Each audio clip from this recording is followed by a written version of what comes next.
Latest chika, end of era na ba ng Don Bell dahil bulong-bulungan online na kung matapos ang kanilang reunion movie na tayo sa wakas ay hindi na sila muling magtatambal. Totoo nga ba?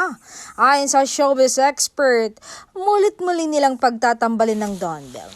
Hindi mangyayari ang bubuwagin. Siguro pagpapahingahin ng 2 buwan, ganyan, or 1 year to explore more outside the love teams. Pero hindi nila bubuwagin dahil sa lakas ng kanilang fandom. Very loyal ang kanilang fandom.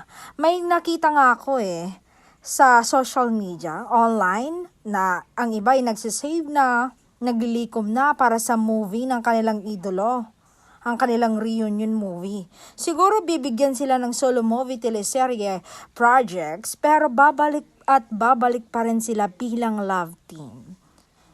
Huhubugin lang nila ang kanilang galing bilang aktor.